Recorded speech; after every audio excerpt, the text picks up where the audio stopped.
Hey guys, this is Jeff here and welcome back to Runnergy, and I have the new Glycerin 23 here from Brooks, and we're gonna just go over and see what the differences are from the 22, which is was a very good shoe.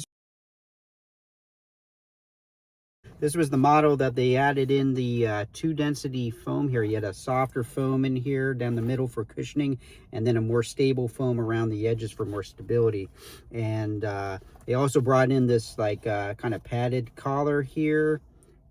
So a couple changes on the previous version, but what is new? What did they change on the new one? I have some notes from when I spoke with some representatives from Brooks, and so let's go over what the changes are here. Not too much change as far as like carbon rubber on the bottom here. They both got the carbon rubber.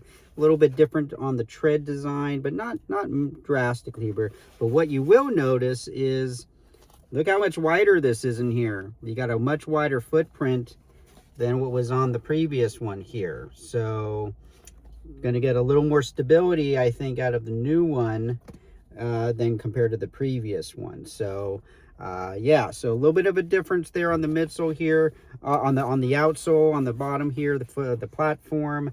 The next thing would be is that going into this midsole here, this is, they've added 2 millimeters to the stack height, predominantly in the forefoot. So by adding 2 more millimeters in the front of the shoe here, you're now looking at a 8 millimeter offset. So we're looking at 30 millimeters in the front and 38 in the back. So 8 millimeter difference here, compare to like the previous one that had a 10 millimeter drop. So this is now more in line with shoes like the New Balance, some of the New Balances, I think, Asics Nimbus, so more in line with the Asics Nimbus. Yeah, that's the one. And the Hoka Clifton. Hoka Clifton also has an 8 millimeter drop, because remember, they changed that down from a 5 millimeter drop on the Clifton 9 to what the Clifton 10 has, which has got a 8 millimeter drop. So this is now in that list of shoes with an 8 millimeter offset from the front to the back. So you got a wider platform,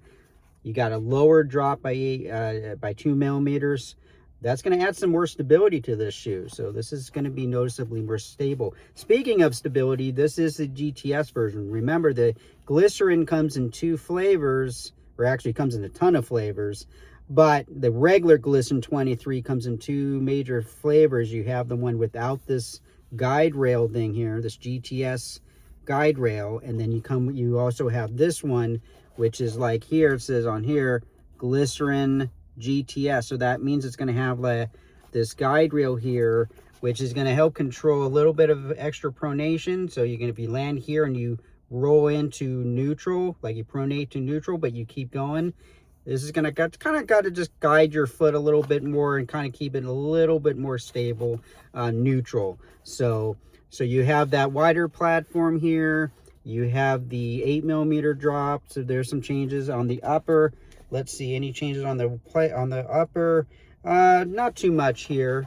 Very similar. I think they kept that very similar. They didn't want to change and mess with the fit of it. The tongue feels very nice on here. There's no stitching or anything to bother your foot.